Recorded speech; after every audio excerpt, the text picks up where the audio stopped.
Fucking cheers, mate. Cheers. Big celebration today on Death the Narratives podcast because we got a fucking dead war criminal, crack a cold one, smoke some kush, do some heroin, mainline some acid into your eyelids.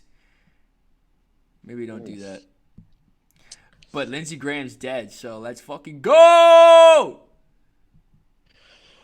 Oh, think of all the children. Think of the children that we're going to flatten, that we're going to kill without Lindsey Graham. We're not going to be able to kill him. Oh, man.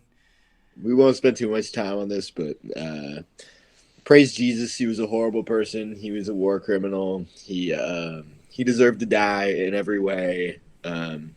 He was not one of God's children anymore. He was one of Satan's children. No.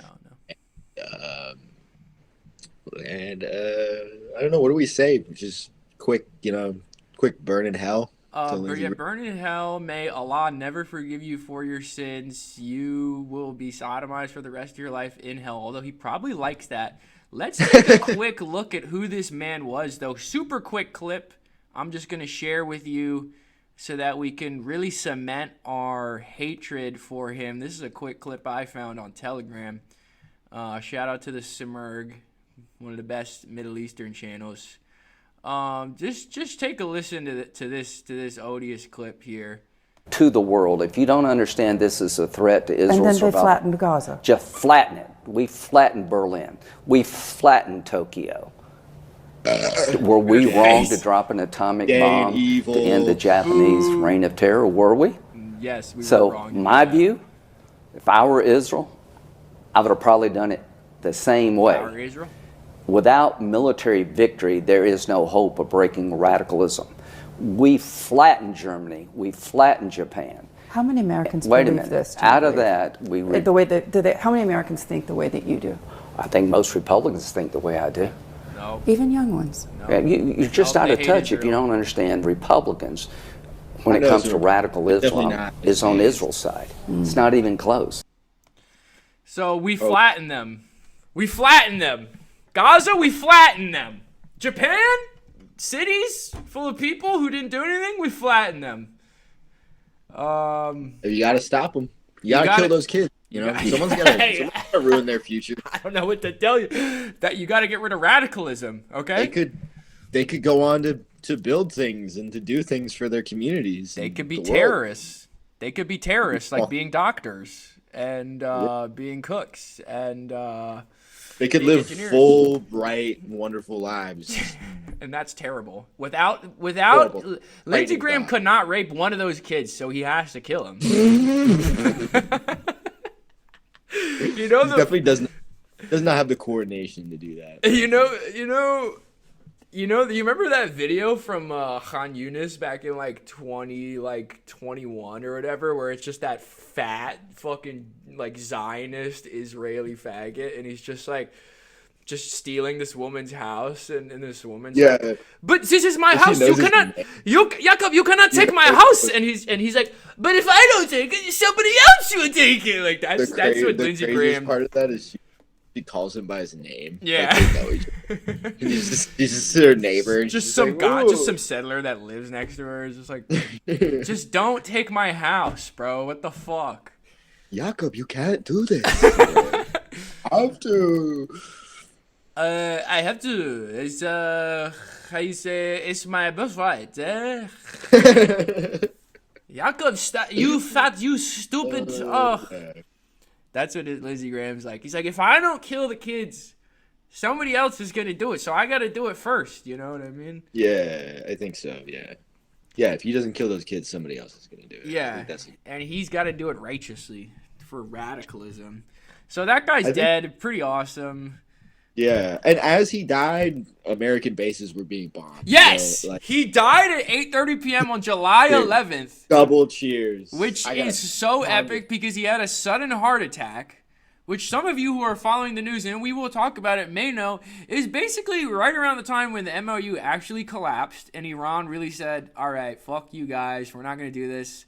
Actually, there's these two fucking vessels in the Strait of Hormuz trying to, take oil out of the Strait of Hormuz, and fucking be like, oh, let me take these ships with me and I'll defend them, and they got got by Iran. They fucking got their asses. They threw some missiles at them, and America was so mad they started bombing all their ports and all their railroads and their civilian infrastructure. And so Iran said, okay, fuck you, we're closing the whole strait.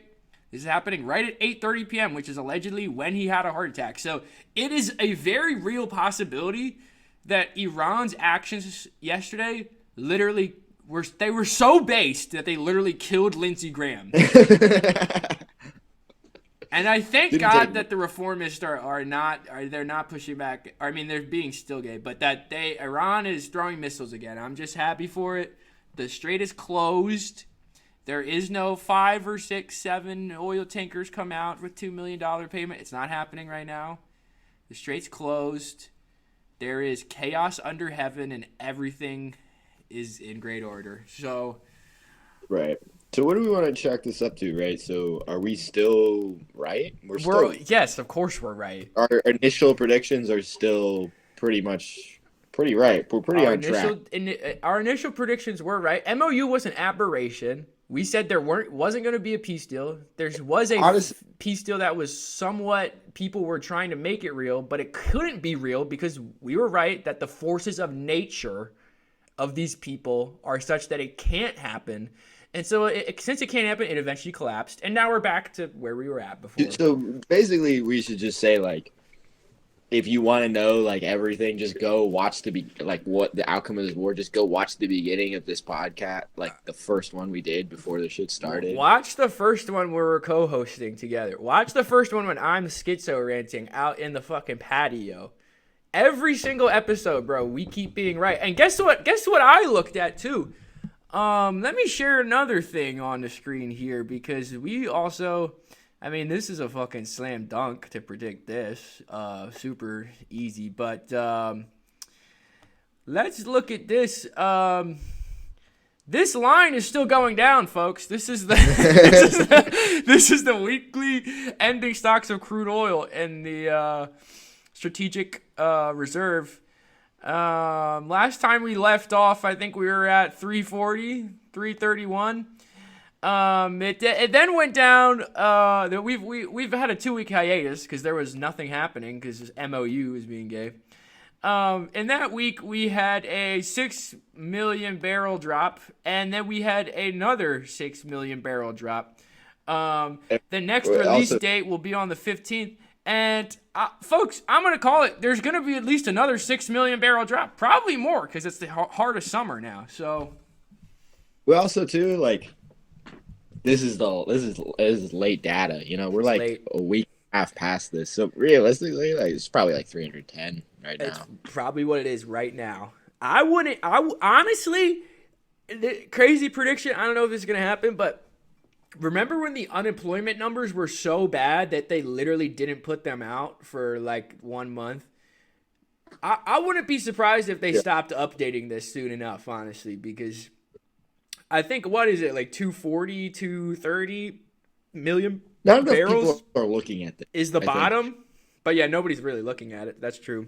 Yeah, not enough people are looking at this. But yeah, no, I was looking into that. It is crazy, too. Those salt caverns are just like, I mean, 140 million of those barrels are just unusable. Because it's just like all of the like sulfur and sediment and shit is just settled into the bottom part, and it's just like a nasty salt cavern that's just full of a bunch of crap.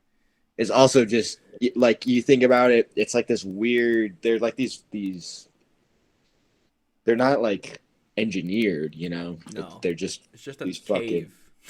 Yeah, it's these weird shaped like, fucking thing. Yeah. So if like enough pressure on the walls goes away on the sides of the cave, then the thing will start to, like, the structural integrity of those will start to be compromised.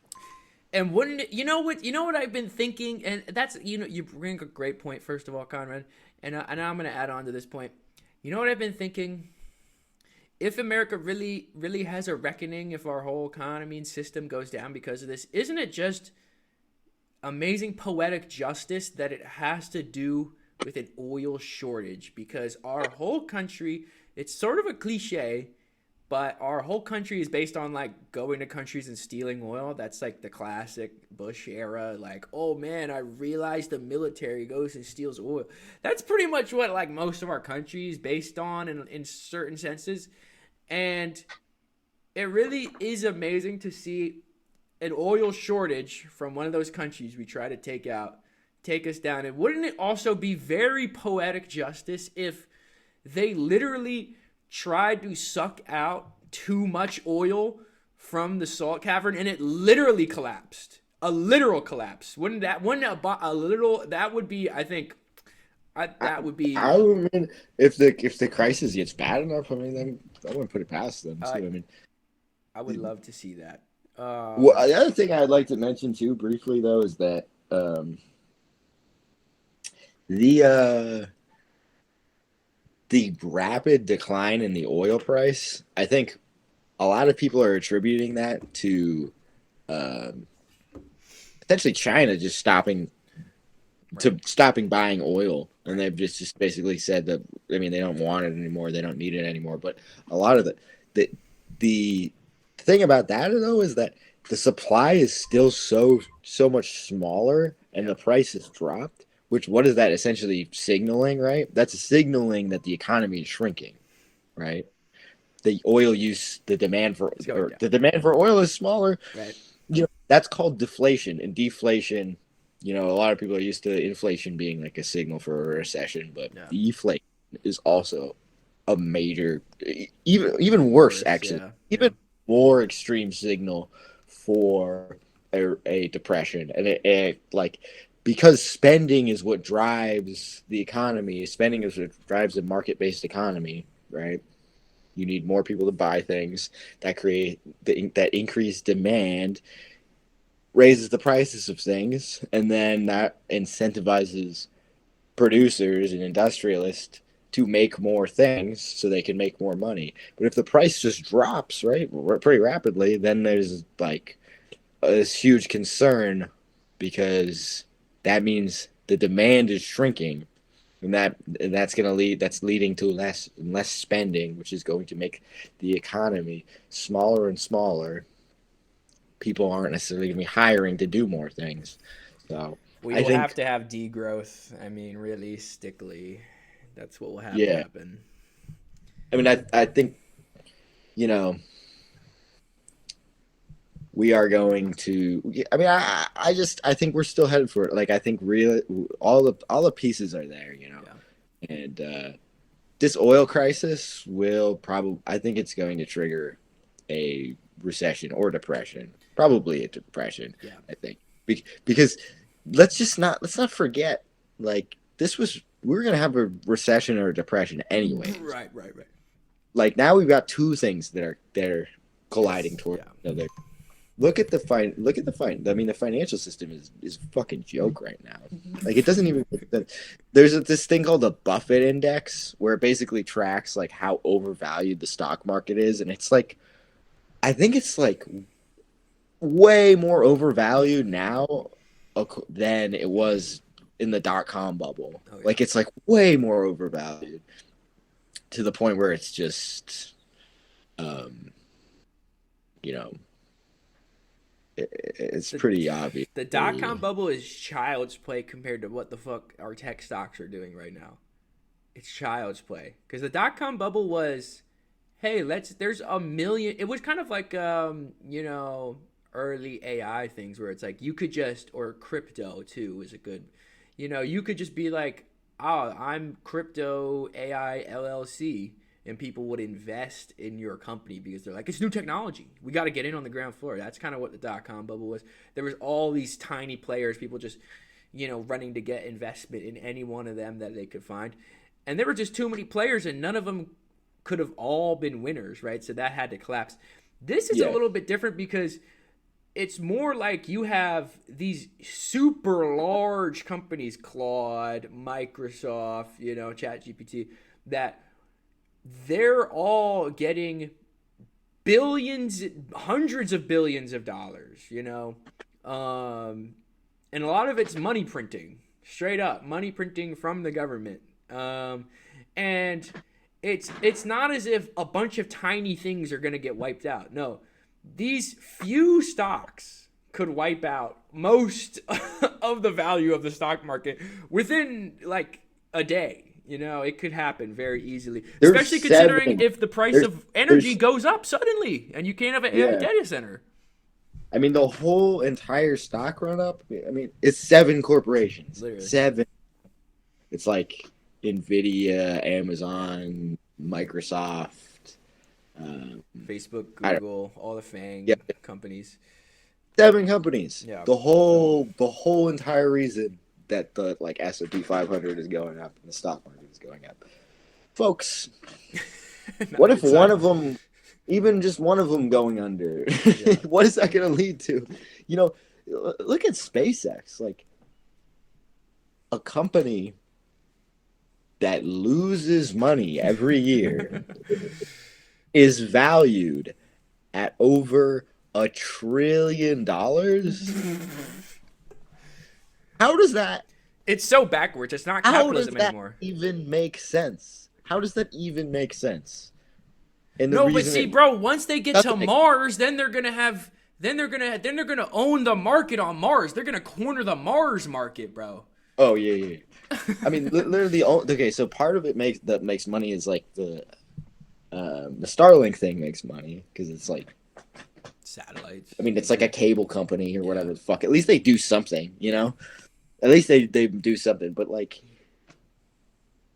there's still like $4 billion in the hole. And by the way, the whole like revenue of the company, their whole like, it's like $20 billion. You know, $20 billion to $1 trillion. Like, what is how does 1 trillion what is 1 trillion divided by 20? Like what? Like It's like 500 billion, right? no Or what? 50 Oh, billion. sorry. 1 trillion divided by 20 billion. By 20 billion. Would it be like 500? Yeah.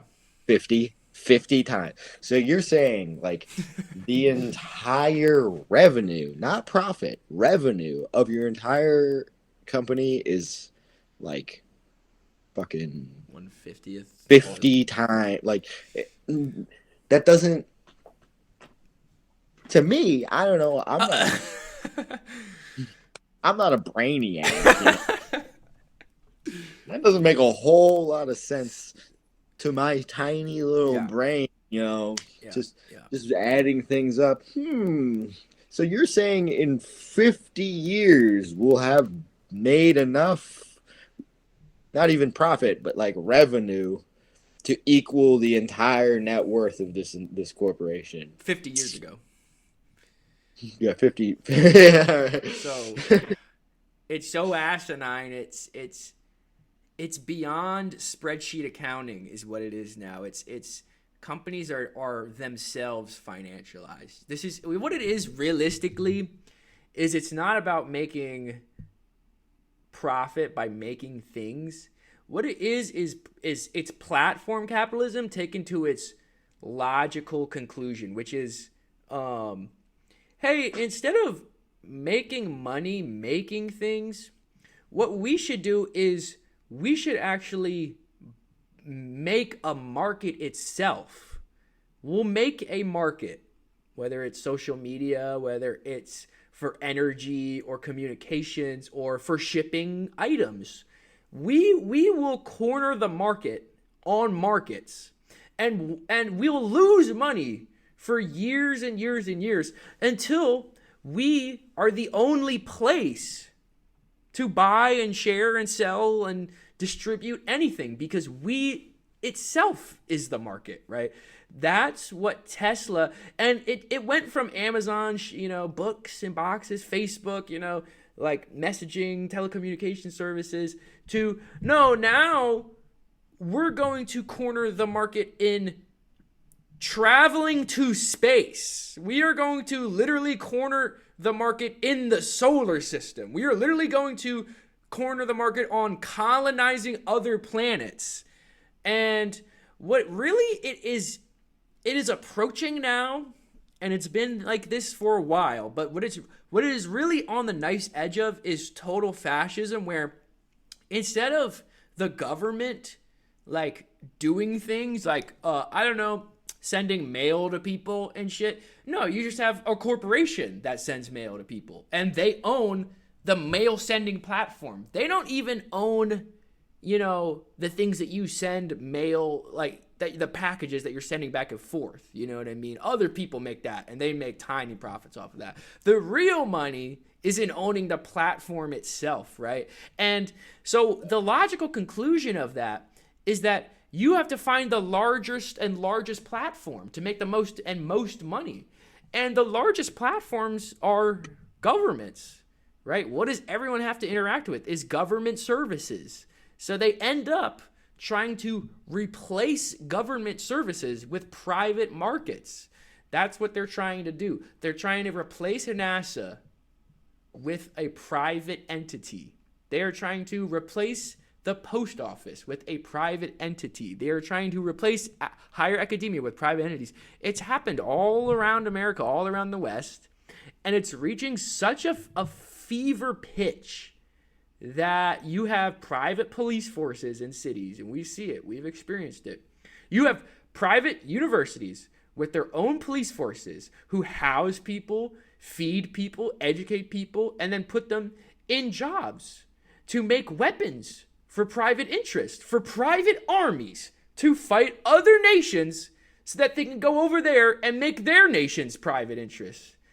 No, it's getting they've out of fully hand. RoboCopped us. It's RoboCop. They've fully RoboCopped us, except that's the best line of that movie. I had all these contracts lined up. Who cares if it worked or not? I know, and you know what else reminds me of too is watching Theodore Postal, one of the only based men in MIT. We have to salute him for getting tenure, and he was talking about how the Patriot system does not work. It does not work. The Patriot batteries do not work, and he's known this since 1991, since the first Gulf War, and he keeps trying to tell people that they do not work. And he was telling this whole story about how Lockheed Martin was sending him threats on his life. They were trying to get MIT to fire him. And to this day, he maintains, and he has video proof, as we all do, that the Patriot missile system, which is the crown jewel that we try and sell to all these countries around the world, that it doesn't work. The interception rate is about 4%, and each missile for a PAC-3 missile, Patriot 3 system, is $4 million. So if you want to let's just say, for the sake of an example, Iran throws 100 missiles at you. If you want to intercept 4 of those missiles, you would have to spend $400 million on 100 Patriot missiles, and 4 of them would be intercepted.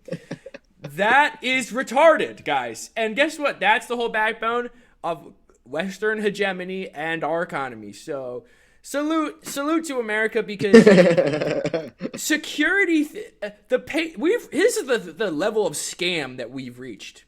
The Patriot missile system is security theater. You know when you go to the fucking airport, right? And they're like, take your shoes off and let me check your anal cavity and let me spit down your throat and lick your eardrums.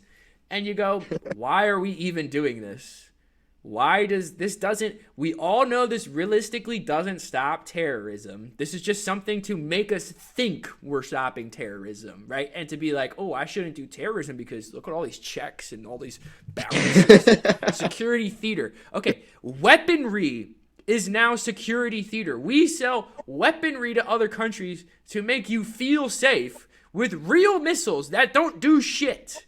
Because they look advanced and they're so expensive and shit. And they're bespoke, they're handcrafted. This is absolute insanity. It cannot last. Everything in America is like this. It cannot last. It is a veneer. It is a pastiche. It is a spaghetti western set. You walk into town and the facades of the buildings are all beautifully built. And you walk behind them, and it's just a wood front. That's all it is. That's all it is, folks. That's all America is. And it's not going to last for very long. Mark my words. And can we just say this? The cultural, for a while, America was so stupid because we thought, but we got movies. We got, but everybody believes in us, you know? Coca-Cola. Yeah. Hey, Brent Levi's, Coors okay? Light. Coors. Please sponsor us. Send us money for hating you and our society. Fuck Anheuser-Busch. Anyway, so we were so retarded that we thought we don't even have to make anything because we have soft power, this sort of narrative hegemony. And we don't even have to physically do anything. We just tell people what to do because we have narrative hegemony. And every story we tell is enough to get people to do things. And culturally, our culture is dominant. And that's just not the case. Look at Iran. Iran just had, touring all around their country and Iraq, the biggest in recorded human history, the biggest and most well-attended funeral in human history. Period. Full stop. You think, riddle me this, Conrad. If Joe Biden died tomorrow, do you think that they could get more than 2,000 people in Delaware to come out to his funeral? I'd be impressed if they got 200. But I seen him speak, and not by choice, by the way. It was part of the job I was working. The motherfucker showed up.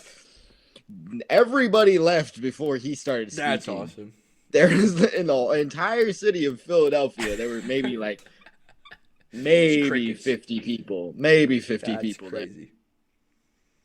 Look at the difference between us literally celebrating the death of Lindsey Graham and the just amount of outpouring that the Ayatollah Khamenei funeral had. I mean, you have 10, 11, 12, 13, 14 million people in Tehran alone, in one city alone. You've got 40 million people all across the country out in the street.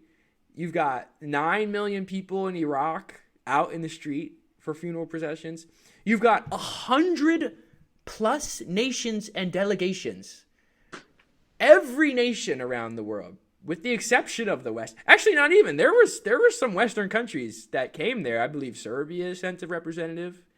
You know, you had. This is how crazy a moment this was. You had both delegations from North Korea and South Korea in the same place. I don't think I've ever seen that ever in any international forum.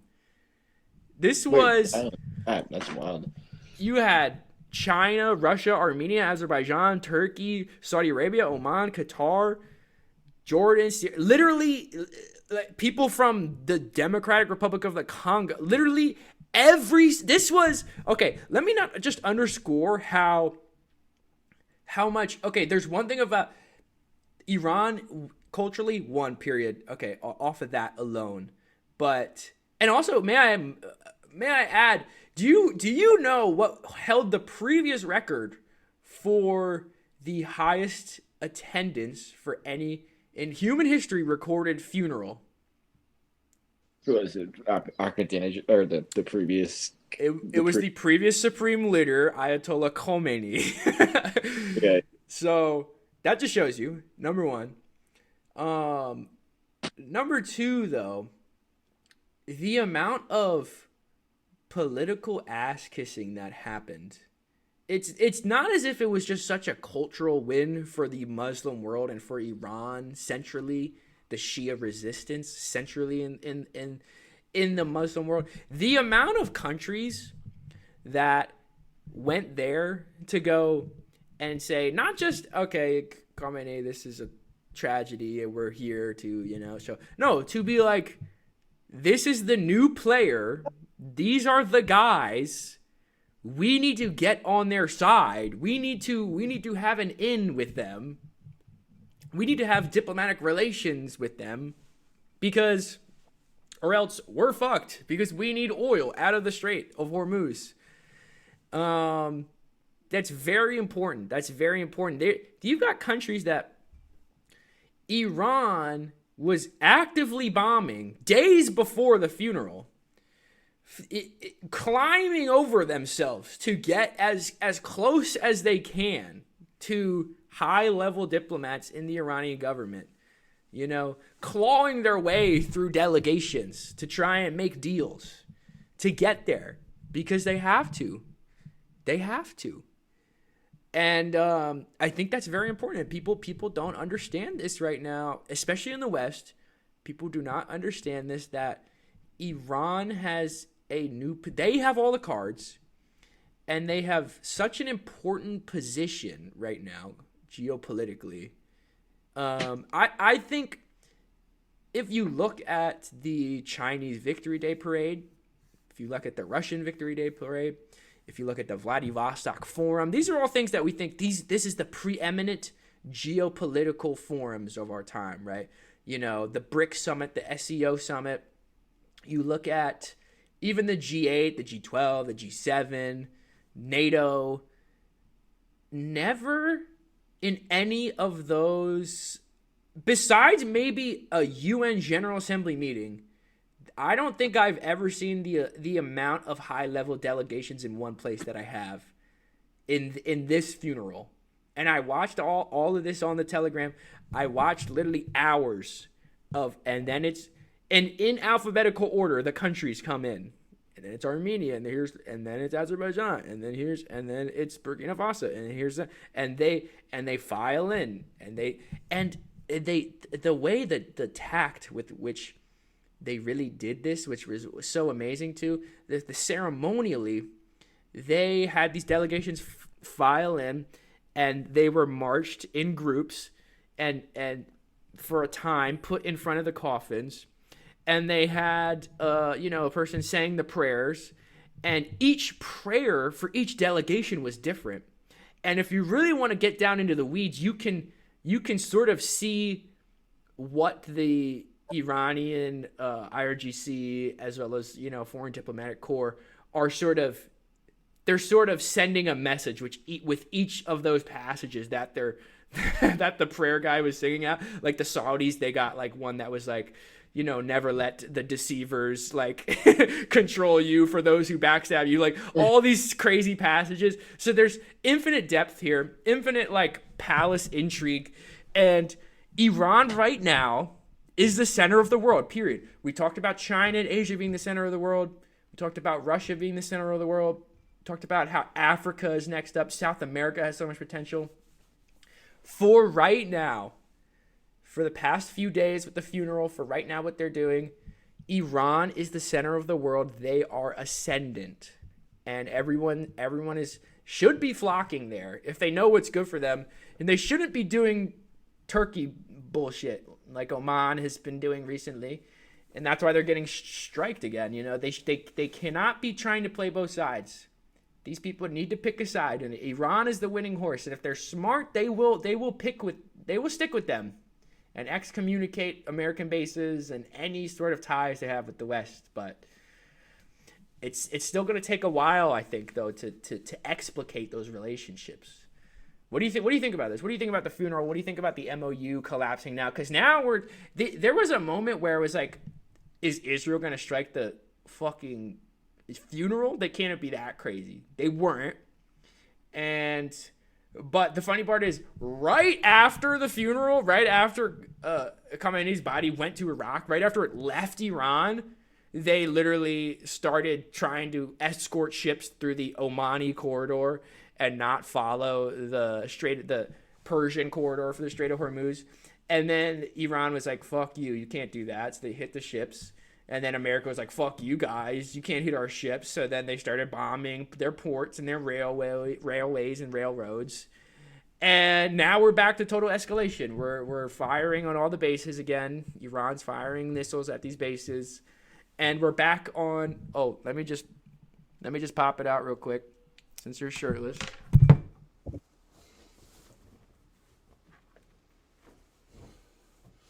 Oh, That's right. It's backwards. We're back on the escalation escalator, folks. It's going up. Power went off, and power came back on, and it's going up again. Of course. Durand. Shout out to the Durand. Shout out Durand. Shout out the based analysts at the Durand, the escalation escalators. Get their merch. Pull up. Support. We're back on the escalator. What do you think? Yeah, I couldn't have said that any better. Yeah, I mean, this. I think I probably said this a number of times, but this is a turning point in history. This is going to be recorded as a monumental point in time. And when we look back, I think we're gonna see that, these things are kind of hard to see as they're happening, when Japan invaded China, it was hard to know at what point it was actually World War II, or when Germany invaded, started its war against Europe. It was hard to know exactly what the start of World War II was, but this is a turning point in world history, and this is the end of American global hegemony. This is the end, period. There will be no more American global hegemony after this moment. I mean, it is fading away as we speak. The MOU was an attempt to sort of bridge American hegemony, maintain it, maybe compromise so it could keep a certain presence in the Middle East and a certain assertion of dominance, but because let's be clear, the MOU was a good deal for the United States. Right. It was a very good deal for the United States. It was probably the best thing that they could have gotten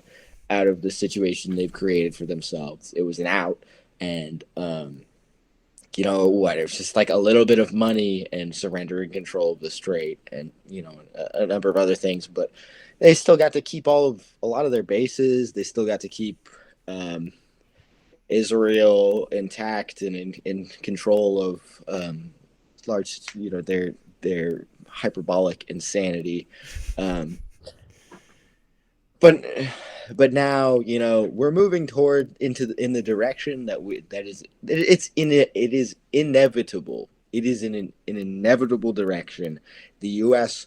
will lose control of the Middle East. Israel will cease to exist. These things will happen. It's not a question of whether they may or may not. It is a guarantee that Israel will not exist. Not only do they not have the right to exist, because they don't have the right to exist anymore. That is kind of you do have to have a mandate at some point where there is some sort of moral and cultural adherence to the belief in something, but they do not have the right to exist, and they do not have the capacity to exist anymore. They will not exist within a number of decades, maybe sooner, and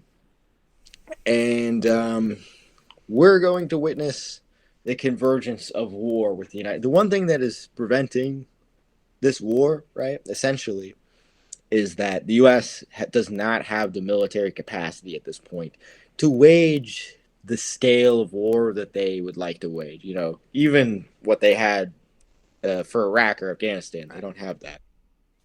Peak surge in Afghanistan, they had like 300,000 soldiers there. They don't have anywhere near that capacity to do that now, and so it's going to take time for them to mobilize that. But Iran is going to the one thing and the other thing, the thing that's holding it, everything else up is this hesitation in Iran, the moderation for them to actually take the decisive action that will be necessary, and that will be taken at some point in the future to decisively defeat the United States. We're looking at kind of like in the Civil War, right? Like that's an example. Not necessarily the most, the most relevant example, but the Civil War. It took a long time. It took 5 years, maybe closer to 4. But there were Union generals, right? The Union should have won sooner. Essentially, the Union should have won that war more quickly. They had advantages in every material capacity. They had more people, they had more money, they had more guns, they had a bigger economy. But what slowed them down a lot was this like moderation with their leadership, especially McClellan, like their general, who was just, he didn't want to attack. He didn't want to assault Richmond. He didn't want to. He just kept hesitating, and he was too scared to really bring this conflict to bear, and for good reason, because to an extent I think he may have actually cared about the men he was going to be killing. But when did the war really start to change its tune? Right, was when Ulysses S. Grant and William Tecumseh Sherman became more prominent. They got promoted essentially, and Grant took control of the Union Army. And what did Grant do? Grant was not a moderate. Grant was not trying to maybe secure some sort of tacit peace agreement where the South was allowed to secede in some sort of way. Grant set out to crush the Confederacy, and he didn't care how many Union soldiers died. And they pressed their advantage. They said, "We have more people, we have more soldiers, and if one of you dies for one of us, then if we repeat that 100,000 times, then you're done." And that's what happened. They threw men at it, and they threw bodies at the South, and the South couldn't sustain the casualties, and the war was concluded. And what did Sherman do? He said, "You Southerners, you're enthusiastic about this war," because a lot of them were enthusiastic about this secession to maintain their slave society. And he said, "All right, well, I'm not just waging war against your military. I'm waging this war against everybody." And so he was on the ground, and he shelled their cities, and he obliterated their civilian population too. And he broke their will to fight, because at a certain point they didn't have anything left, and they had to surrender, and they did surrender because their armies were broken, their economy was broken, they had nothing. And that's what's going to happen to an extent with Iran, because there are these moderates that are in the ascendant right now. You've got Pezeshkian, who we just see him again and again. This motherfucker, fucking guy, this motherfucker fucking is centrist, just fucking lib. I mean, you keep telling me like there's a reason they're not targeting him. There's a reason their strikes aren't targeting him, and yeah, it's a good reason. The Israeli, why would you fucking target this guy who is not? He keeps trying to negotiate with people who are as everybody on in the left, in the real media says, in the independent media says that the U.S. is agreement incapable. It just is. You can't negotiate with these motherfuckers. Yeah. nothing they say means anything. It is a completely mean. You could have it officiated by every single country in the world, and the U.S. would defy it and throw it out and say the rules don't apply. They are liars. They're frauds. They're cheaters. They're thieves.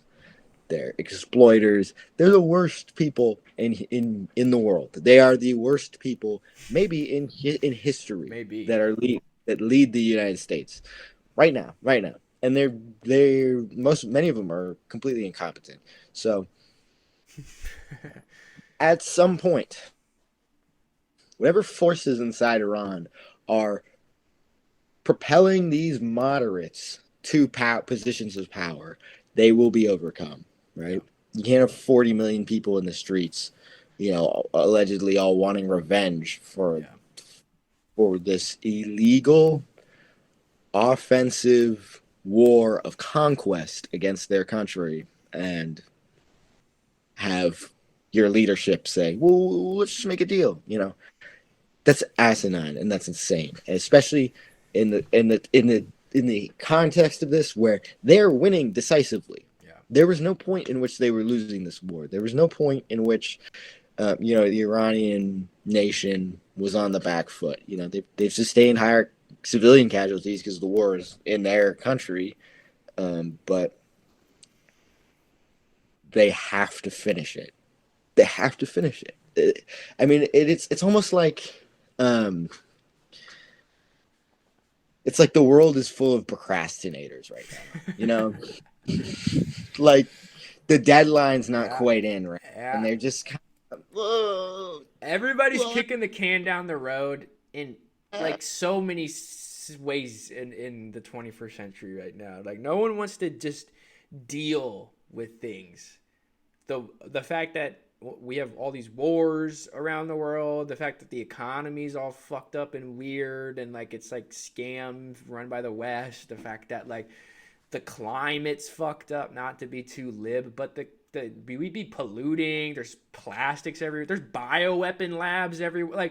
Like nobody really wants to unpack this because it's such a huge can of worms.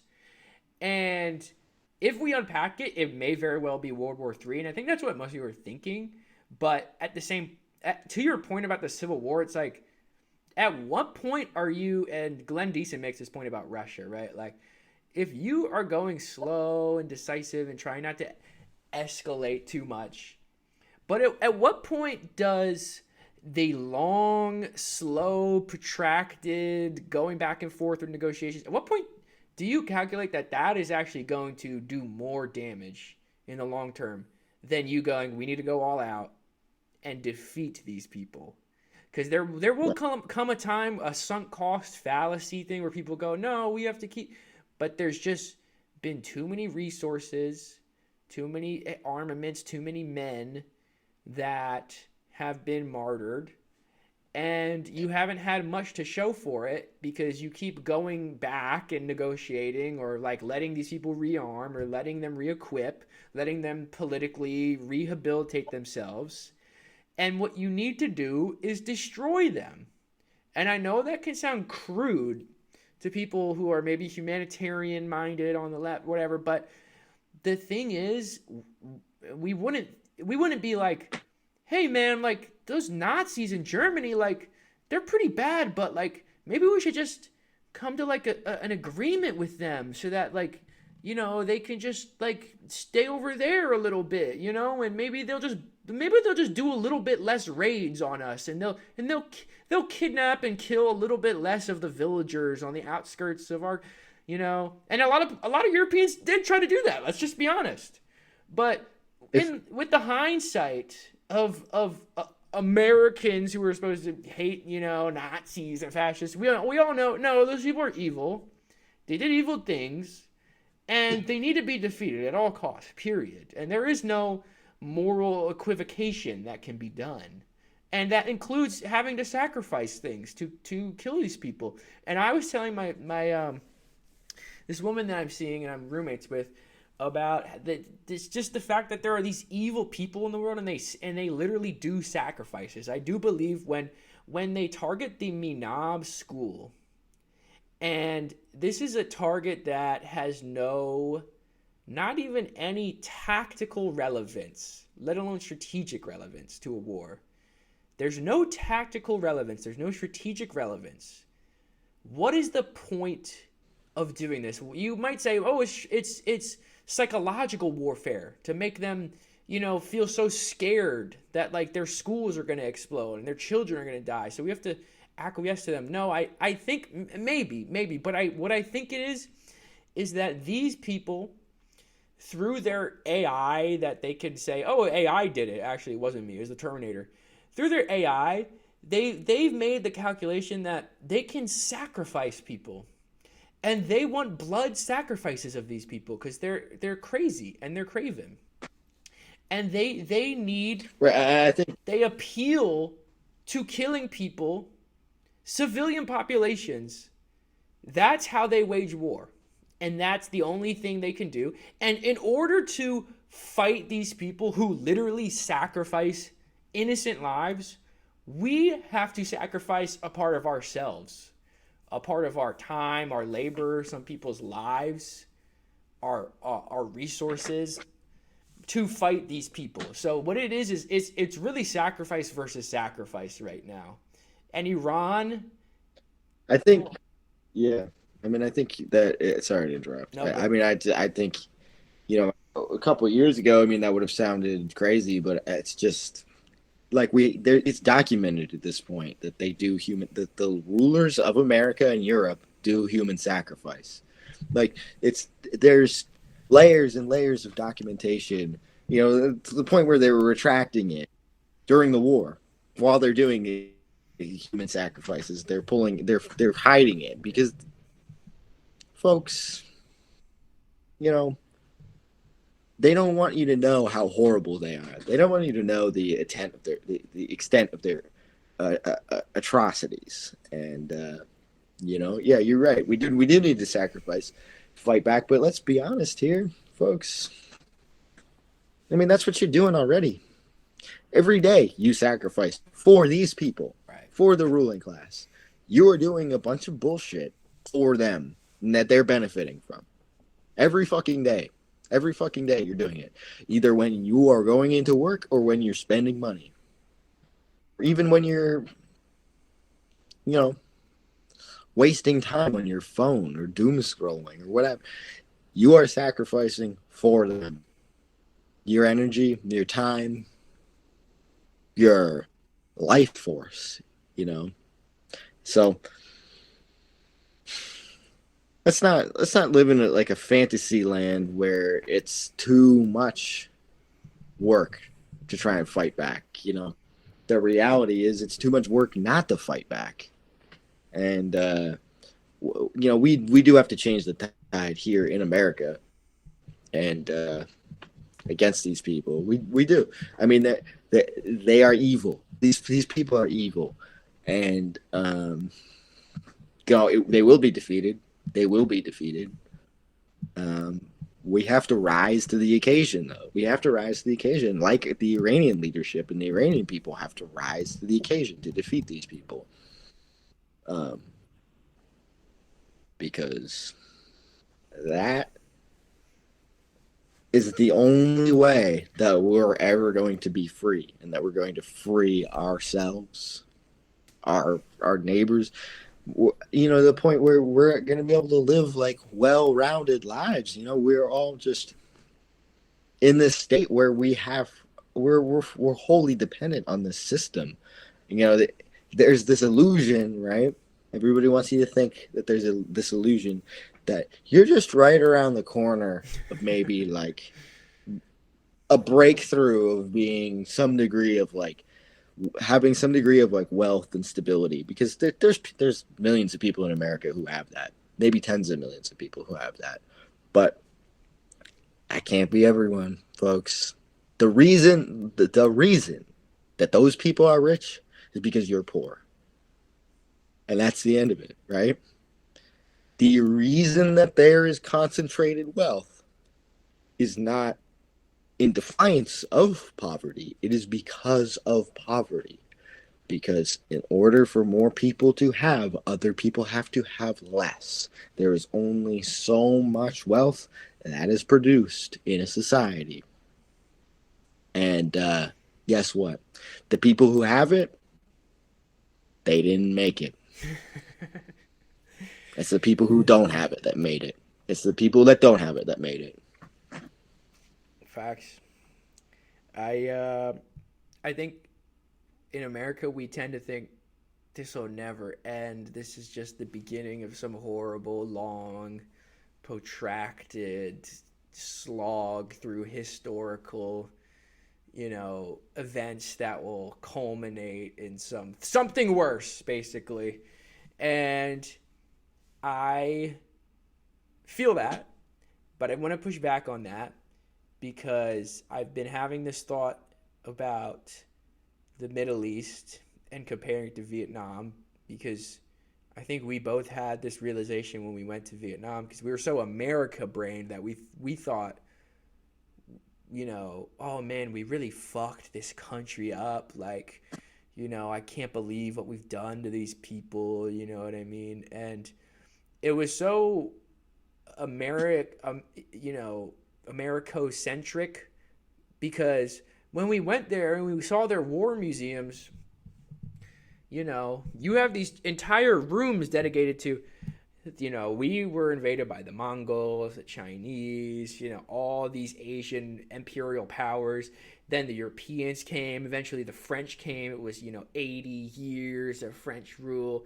And then the Americans came, and that was the last of it. We slapped them out. So it was almost as if some museums were more dedicated to the American campaigns than others, of course, but it almost did feel like, in the larger historical context of some of these war museums, that the Americans were a footnote. This was an end. This is the cherry on top of defeating imperialism and colonialism in their country. And what if, hear me out, what if instead of America and Israel being this, and their proxy Gulf countries being this, like, oh man, another Middle East it's so destabilized and it'll never, fully be free and peaceful. But maybe this is the final death knell, actually, of imperialism in Western Asia. Maybe that's what's happening right now. I think we should be hopeful in this sense that, Lenin always said, like, oh, we thought capitalism was going to collapse, under the weight of its own economic growth, but we didn't account for that it would turn into imperialism, right? And that, imperialism's the, like, highest form of capitalism. And I think I totally agree with that, but I also think that all empires die, and empire was around before capitalism. And what if, in a way, capitalism itself is the end stage of empire itself? It's the final evolution of imperial conquest, is these private parties, right, that roam around the earth, colonizing not just lands anymore, markets, right? Like, talking about platform capitalism. Markets, people, communications, logistics, wars, weaponry, commodities, resources, colonizing things. It is, I think, to flip, right, Marx's quote, now it's time that we flip, philosophical on its head. I think to flip Lenin on its head, I think capitalism is the endpoint of imperialism, actually. It's the logical conclusion. And what we're seeing right now with the death of American Western style, hegemonic imperial capitalism really is the death of empire, period. And as everyone's talking about the multipolar world being reborn, well, what that really means is we're actually going back towards real sovereignty, a real bit of a Westphalian sovereignty, and not this fake NATO, we have all these countries, but really they're all aligned to take over other countries, right? Real sovereignty, where you have centers of power, large superpowers, regional powers, smaller states, and maybe they have skirmishes every now and again. Maybe they have border disputes. Maybe they even have racial tensions and horrible wars. But it will be, hopefully, later on in history, an aberration. It will be almost impossible due to our economic development and our global culture that there will be one country that's able to go all around the world and dictate things, dictate economies, dictate resource flows. That just, it will be an impossibility due to the interconnected nature of trade, sovereign relations with people, the fact that we'll have such advanced weaponry and such advanced middle classes and production all around the world that you won't be able to do that. You won't be able to fight a war like that. Everyone will be armed to deter you, you know? Everyone can, you know, now build hypersonic missiles, right? And so I think, and this is the dialectical perspective, of course, that I try to bring with the accelerationism a bit, is that we're looking at the end of Western hegemony, Western capitalism maybe, Western imperialism maybe, and that's going to be horrible for the people who live under that. That sucks. But it's going to be great for everyone else, except in the medium term when everyone's going to be fighting each other to the death, you know. But we're like you said, this is a very important time in history. We are witnessing something dying, and therefore we are witnessing a new thing being born. And we can only hope that everyone around the world starts to understand this. The people of Iran understand this. Hopefully their politicians start to understand this. A lot of people in America understand this. You know, like you said, it would be crazy to say a few years ago, even with Jeffrey Epstein's indictment being headline news in 2020, right? SDNY indictment, to say that, like, yeah, politicians, celebrities, high-level bureaucrats, you know, all these people in the Epstein class, they literally eat people. They eat human jerky, and they harvest their organs, and they harvest, they do drugs from harvesting bodily fluids from these people that they're sacrificing. That would still be a step too far. And I just said that to my coworker the other day, and he was like, yeah, it's crazy, right? So I know that's small. I know that's not, we didn't start a union. We didn't, you know, do a Maoist takeover of this farm, but we're now ideologically, people are on the same page, right? So what we used to have to couch in, I know this is going to sound crazy, but here's all the documentation. Watch this movie. No, everyone's like, oh, yeah, I see that on Twitter. That's crazy, right? So everybody knows everything already. You know, there's a small, you know, cadre of boomers and upper class and middle class, you know, rich people and well-to-do laptop class people who are still brain dead and maybe Zionist and liberal, but whatever, you know, or reactionary right or you know, a synthetic left or whatever, you know, all these horrible political things that anyone can be in America. But for the most part, a lot of people are really catching on. And it's turning into what the late Soviet Union was, where everyone realizes that, like, the society's not working and that something has to change. But, like, everyone's just kind of continuing to do the things that they've been doing for most of their life and thinking maybe it'll just keep going on. I don't know. But it's not. It's not going to go on. Something's going to have to give, and it's going to have to change. And it will be hard. It will be really hard. But it's like the longer we kick the can down the road, the harder and harder it gets, you know? And so that's why I hope this happens. I mean, do you think that you always said when the global financial system is at stake, that's when the world wars happen?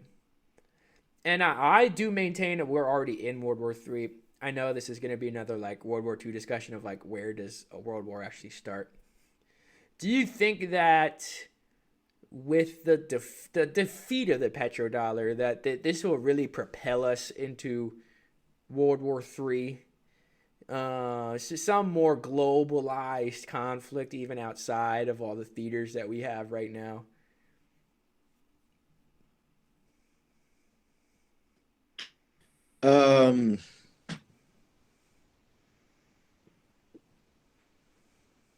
I think yes. I mean, I guess that's the shorter answer is yes. Um, the the real, um, I mean, the kind of real thing that is going to propel us into that is what's going to take for other countries to abandon the dollar system, Right. because I think the petrodollar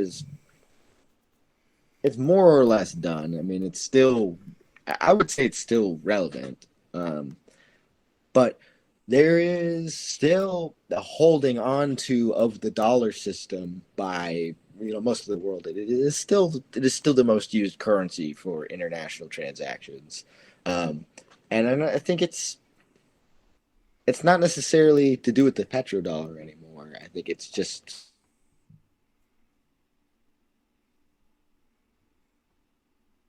same sort of standard of like Pezhishkan types who are throughout the world who are unwilling for maybe I think largely there's a lot of corruption Right. why they don't want to abandon the dollar. A lot of the assets of those people and their friends and their class that they represent are in dollars and in the American system. But I think that maybe even more so than the breakdown of the petrodollar, it would be the seizure of the Russian assets and things like the seizure of the Iranian assets, which puts these titans, these industrial titans of other countries on notice, right? When are we going to be next, right? Right. I got most of my money in U.S. banks. Maybe that's not a good idea. Right. And it's not. I mean, you're a fool. It's not. You're a fool. You are a fool if you are You've been in, scammed. say, Brazil, or if you're Yeah. in Iran or in Venezuela. I mean, Venezuela. why the fuck did Venezuela put all their gold in America? It doesn't. What a stupid decision that was. Yeah. I think but there are a multitude of factors. I mean, that will lead to a dismantling of the financial system. And when the financial system does break down and become precarious, we don't know which system to use, yuan or dollar, and it becomes more in competition with each other. I mean, I think a lot of the reason that it's not really it's not in contest, right? That most of the world still does use dollars. It's because it is a Chinese unwillingness to recognize who their enemies are, and a Chinese sort of moderation to watch this play out. I mean, it's no secret at this point that they are one of the major reasons for this MOU. Right. And they are kind of, even with Russia, they were constantly pushing restraint. And when the Chinese flip and go from recognizing America as, say, more of a competitor that they can do business with, to what they are, which is a predator scourge that is dangerous, a dangerous rabid animal that needs to be, and not in totality, not the whole of America and not all of Europe, as countries, but as governments and nations and economic systems, they are rabid animals that need to be put down, and they can't. When the Chinese decide that business can no longer be done with the United States, that's when things are going to shift. And more so, I think, they're hanging on because there's so many interests in China. There's so many people who are making so much money from American investment that, you know, those people don't want to lose the investment. There's people that are billionaires today because of the deals that have been cut between American capitalists, where they've flooded the country with millions and billions of dollars. But when the economy, I think it's more when more of a trigger than many of those other things too will be economic collapse and the waning power of America economically, because that's really where our power lies. I mean, I think it's been shown through this war too, with the Russian war, maybe even more so, is that we're not very good at waging war. We never have been good at waging war. Yeah. We're not a very militarily competent nation, and logistically we just aren't unable to win wars. We've never really won a significant war, right? Let's think about this too. Like, if we want to revise some history here, we want to play revisionists. I don't even think it's revisionist history. I think it is more orthodox history, if anything. But America did not win World War II, right? It was Russia, Soviet Union. Speak on it. Speak on it louder for the ones in the back. They were the allies of the winners. America did not win World War One. I mean, they tipped the balance, but it was a coalition. It was France. Soviet Union didn't exist at that point, but it was a coalition of Britain, France, Italy, and the United States that tipped. And Russia did play a part, certainly, but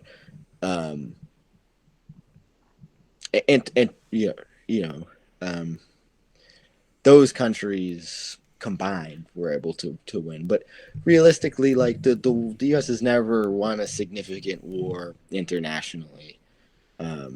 We beat Mexico. Like, that was before. We beat Mexico and Spain. Yeah. Countries that are smaller than our country, and but other than that, there's been no real significant military achievement that the United States has done, which has been groundbreaking in any way. But what has been a significant achievement, right, is our geography, which has led to economic domination and economic supremacy. And once the chips are up, right, what were we saying? Circle background, what we were saying to begin with?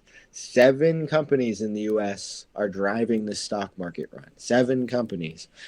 By the way, everything else about the economy is dog shit, right? Everything else. But the stock market, that's the one thing that is driving people's spend, all the spending that's coming. Yeah. Right, let's break it down a little bit further. You're right. Like 50% of the economy, the economic spending is coming from like 10% of people. Why is that? Like, why do they feel comfortable spending all this money, making so much money, right? But a lot of it is because they have stock portfolios. Yep. And what do you do when you open up your stock portfolio and it's gone up? Say you got like $300,000 and it in the bank, in your Robinhood account or whatever, in your Fidelity. Say it goes up 1% in a month or two. That's $3,000, right? People have more than that. It goes, say, $1 million. It goes up 1%. That's $10,000 in a month, right? So, they're the ones who are spending. What happens when that declines by 60, 70, 80%? And it shrinks. All their spending goes away. 50% of our spending shrinks to nothing. The other 50%, which is 90% of people, that's going to get cut in half. It's why everywhere you go, have you noticed this? Everything's a luxury product now, and this is why. Right. Everything's a luxury apartment. Everything's a luxury car. Everything's some ugly Marketed BMW. towards that 10%. Literally. And it's like the rest of the economy is already fucked. Well, if that goes, and then the dollar goes, right? And this is the real problem. Like, the reason why, I think the know, economy will go. Yeah, you're right. the Though. I think the economy will go, economy then will the go dollar will go, right? for the dollar. And because the bond market will collapse, and so the dollar will go, and that's I think what will really end up forcing the rest of the world, because right now there's places where, like, okay, Russia didn't want to divest from the West economically until they were cut off from SWIFT, and they're forced to, right? See, this is what we're talking Right. about. We sort of want the accelerationist apocalypse to happen, so that we're like, Americans won't do anything politically until we economically can't survive, right? And that's how a lot of other nations function. It's like, okay, we don't like America. They got all these bases everywhere. They're doing wars, but that's how our economy functions. And what are we going to do? We got to keep the economy functioning. We got to keep trading in dollars and buy bonds and stuff. But, well, if you buy American bonds and you start losing money on them, if that system doesn't work, then it doesn't matter ideologically what you want to do. You will be forced to find some new alternative. Oh, yuan, basket of currencies, digital payment systems, cross-border international banking payment systems, SIPs, right? Like, BRICS, SEO, like trading in hard currencies like gold and silver, platinum, right? Like, you'll be forced to do that. And the only reason why there's only a few countries right now doing that is because ideologically, those are the only ones, like, pure enough to do it, because they've been affected by American imperialism so much that they understand that. And the rest are sort of hedging. They're even China and Russia, which are these huge state enemies, right, and have some active wars happening with some of these parties. They still go, yeah, China especially is the great moderate here. How much money of China's economy is tied up in American bonds functioning? Like, they've sold a lot, but still that's a large part of their economy. How much of their export market goes to America, right?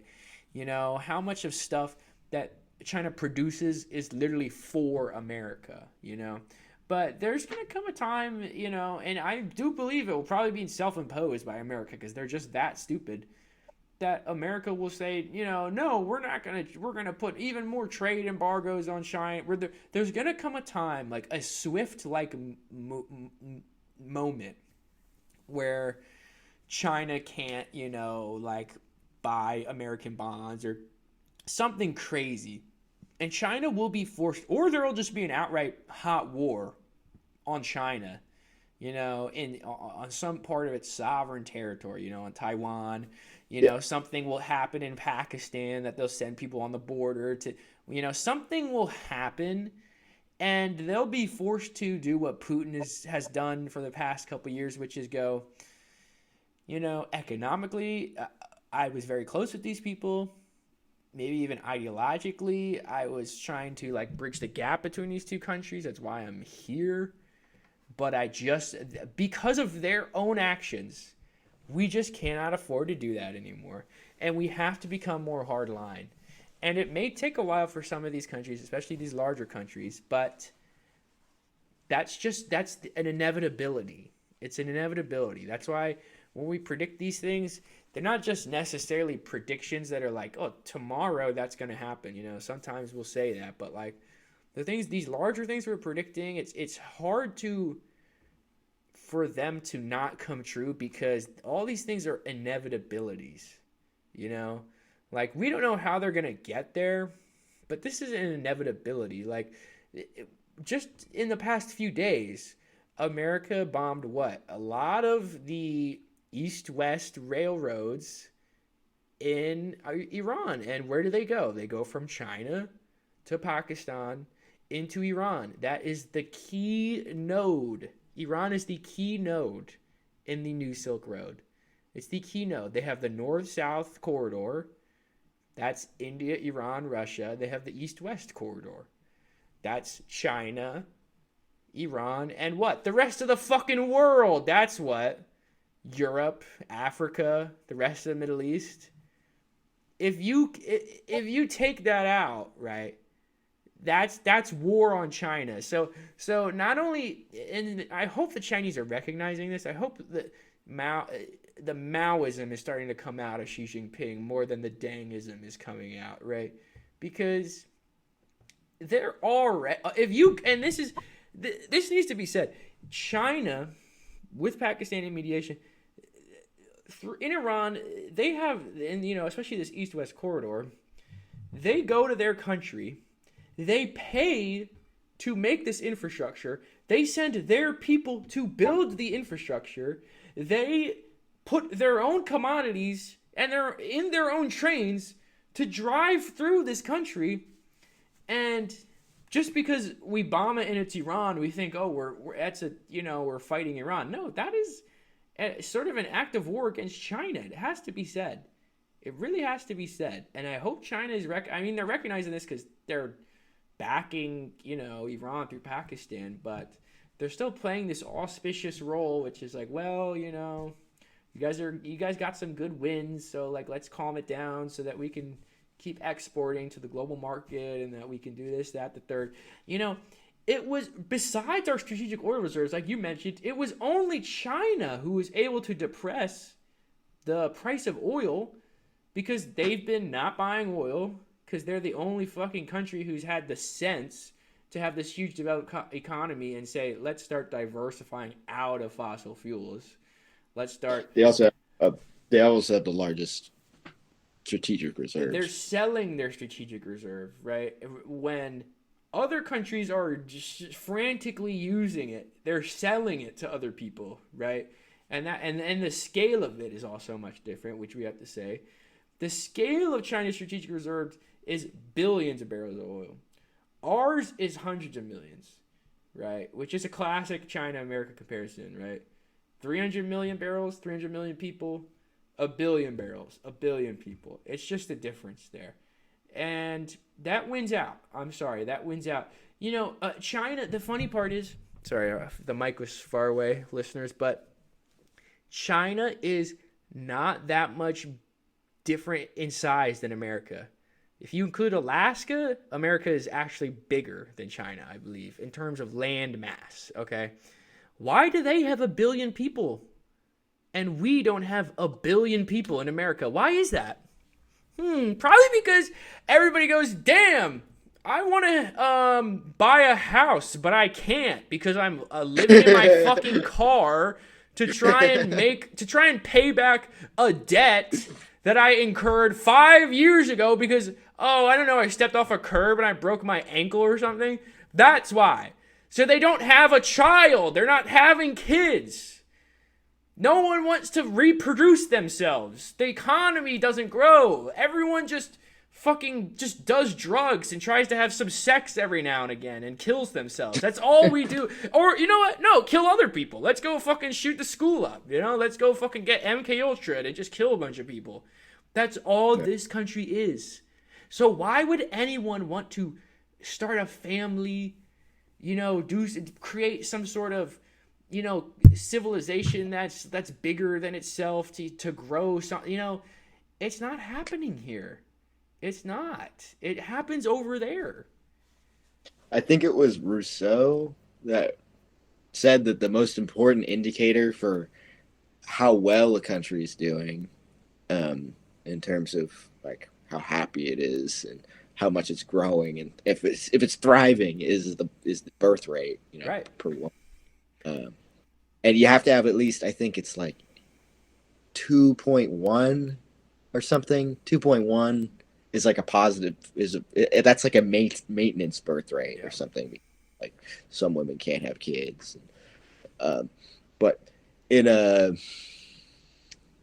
America, I think it's 1.6. Yeah, so our population is shrinking, right? Our population is shrinking. It's dwindling.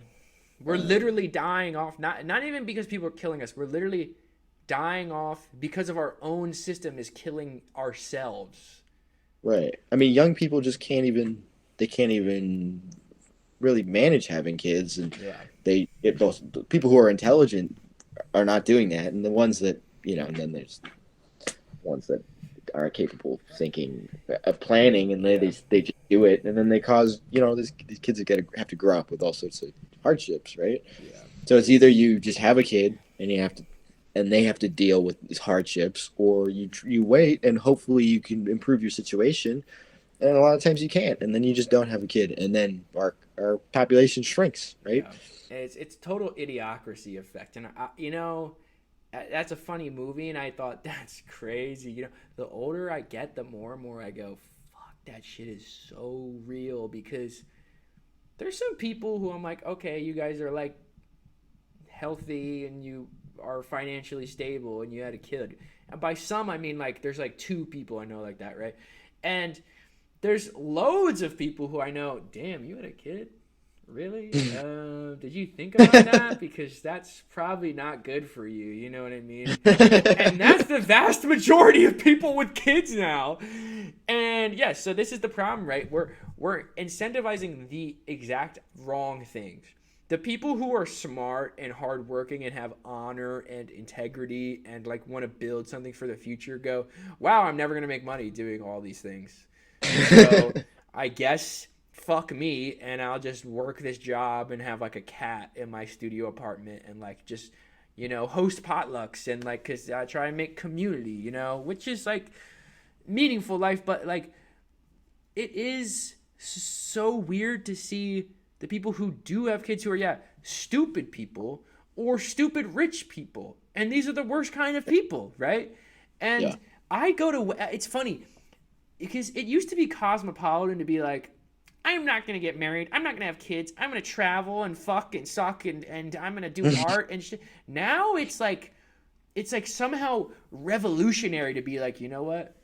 I'm going to settle down. I'm going to grow some food in a garden. I'm going to have a kid with a wife. It's somehow radical to do that. And I've been going to weddings. Everyone's been having weddings recently. Have you noticed this? And some of them are horrible, but some of them you go, fuck, this is beautiful. These people are really getting married for life and they want to start a family. They don't want us to fucking do that. They really don't. like that in itself is radical in America now. Just to like have a family and like a loving spouse that you be with forever. Like that's rare now. Like it's scary, dude. Yeah. It is. I mean, it's just an unraveling of our whole society. Yeah. And, I mean, it's like what you were saying, about the ruling class and their pedophilia and child sacrifices, and everybody knows about it now. It's they've lost their mandate, and it's almost like, I think part of what's happening is they're trying to destroy the working class and cause as much they're essentially trying to Syriaify the United States, right? Turn it into a society where everybody is so desperate and unable to organize and fight back against their the evil cabal of people that they just can stay in power, right? Because they just have to be more organized than us, right? There's less of them, but they've combined well enough and they've organized well enough that they can just keep projecting control over our lives. But as soon as some sort of counter organization forms together and reaches a critical mass where it becomes more powerful than the ruling class, it's game over, right? So as long as they can just keep breaking us apart, keep dividing us, they can keep doing what they're doing. Right. But at a certain point, people are pretty clever. Yeah. People are pretty smart. It's not like these people are any. It's not like these people who are ruling us are any smarter than us, right? It's like that game. It's like that game, Rich Man, Poor Man, or Pimps and Hoes, or I don't know. It's got a lot of different names, but it's like if you win the round, then you get an advantage for the next round, right? But at a certain point, you're still gonna you can keep winning for a while because you get the good cards every time, but eventually you lose, right? Eventually, it comes to an end, and it comes to the end, and you lose, and it's gonna happen. It's gonna happen, and Inevitable. I think they know this. I think we keep trying to understand the rationale of them racing as fast as they can towards the crash and the collapse and the death. And you go, well, why would they make these bad decisions? But I think that's part of it, right? That they look at the world and they go, there's too many people.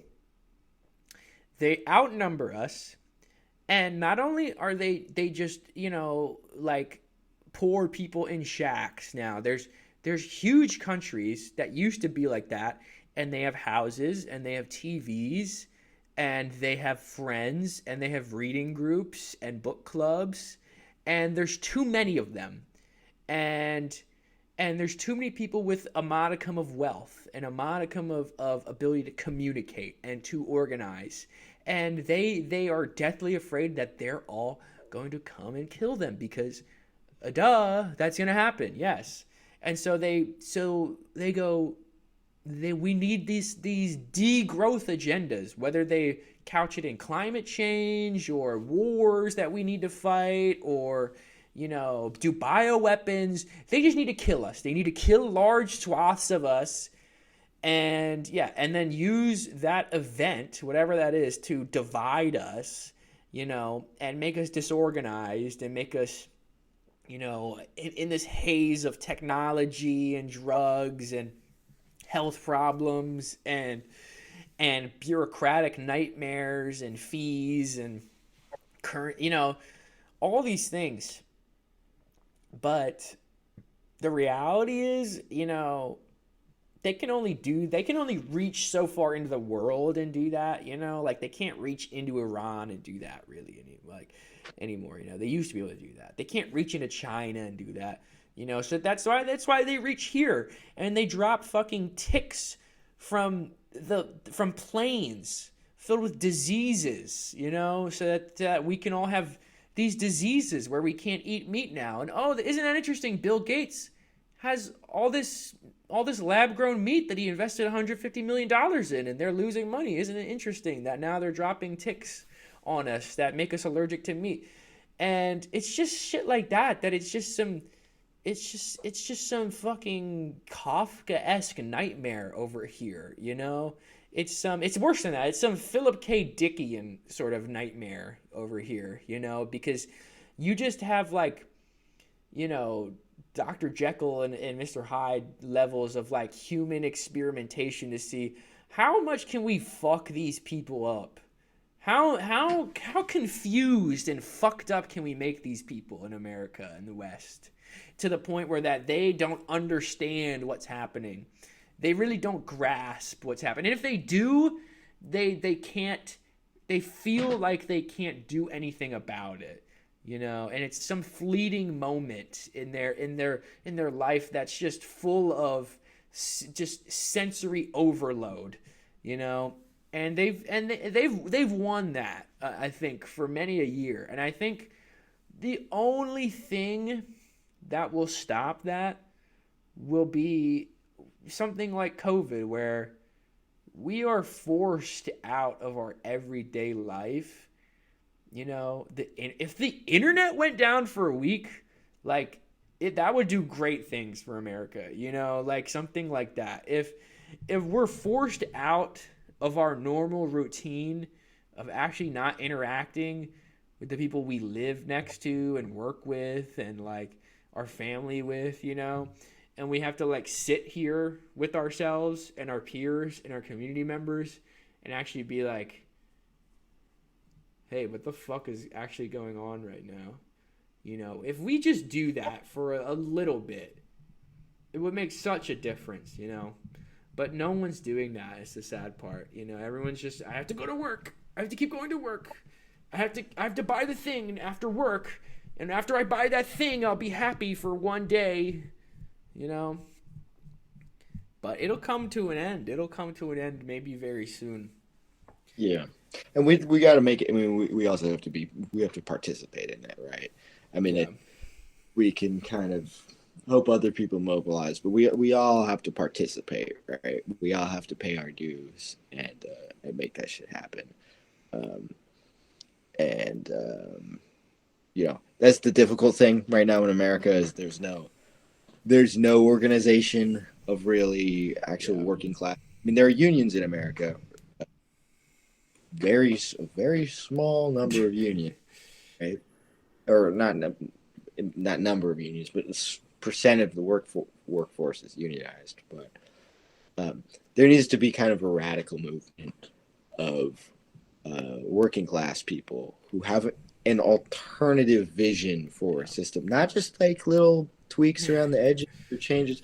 We need to have people who have a revolutionary vision for a future that is better, because I think ultimately that is kind of what is stopping people, right? One is I don't know what to do. The other thing is I don't really believe in anything better, Yeah. or I don't believe that there is anything better that can replace this system, right? So those are our two obstacles. When we can, I mean, overcoming the vision that there could be something better, I think is the easy part, Yeah. right? But the actual organizing of people, finding people in your community to create common goals and objectives to one augment your power in your community, in your nation, your political power and your economic power, and to two, um, achieve political and economic goals. Um, that's how those are really that is the schema for how we have to do things. But the main thing that is stopping us right now is we don't have anything like Yeah. what we Ceasefire. had in the 30s, or Yeah. even the socialists of America, or whatever the other socialist party was. I can't remember in the 20s and 30s. Um, and it's kind of coming back, but it's fragmented, and you know we are you and I mean, we don't even really know where to go. We've got no home, but um, when we do have a home, we're gonna go there. We're not gonna hesitate, and we're gonna make it happen. And it's got to start somewhere, right? Um, I think we're looking at a long process, though. The United States will be defeated in Iran, and Israel will probably collapse before Yeah. the American Epstein class is defeated and overthrown by a a serious working class movement. Yeah. I think the end of Israel is within our lifetime. I think the defeat of America and Western Asia is within our lifetime. I think maybe even the downfall of American hegemonic capital is in our lifetime. But that's just the beginning of a very long process that will start a whole new historical chapter of human society. And I am excited for that. And I think we should all be excited to actively participate in that. I mean, it's imagine being at like the beginning of the Industrial Revolution or the fall of feudalism, or I don't even know what the other, like, moving from hunter gatherer to like farming village, right? Like, just think of that sort of scale of global societal change is happening before our eyes. So be a part of it, be a part of it. Don't let it sweep you up. Um, because yeah, life, the essence of life is struggle. So struggle through things in order to make something better. Don't just go along and be like, I guess I gotta do this. and then my life is like this now. I gotta do this. Like, the essence of life is struggling against that. So never give up that thought, that hope, that that's what you need to do, because that's what we all need to do. It is 11:52, and I have to get up in 6 hours, so I'm gonna sign off. This is a great episode. A lot of stuff. I think we took a 2-week hiatus. There was, as they say, nothing ever happens. We were on the nothing ever happens arc again. And I think we're back on the happenings arc. Thankfully, I think things are going to start happening. So I hope we can. I think Sunday's a good day for us. I think we should try and keep these up on Sunday. Yeah, that's at least the day I know I'm free most times. So yeah, for sure. Awesome. I think this is episode 14 or 15. Death and Narratives podcast. Thanks, Conrad, for co-hosting and being a beefcake. We are out. Hammer, sickle, and the gun, son. Peace and love.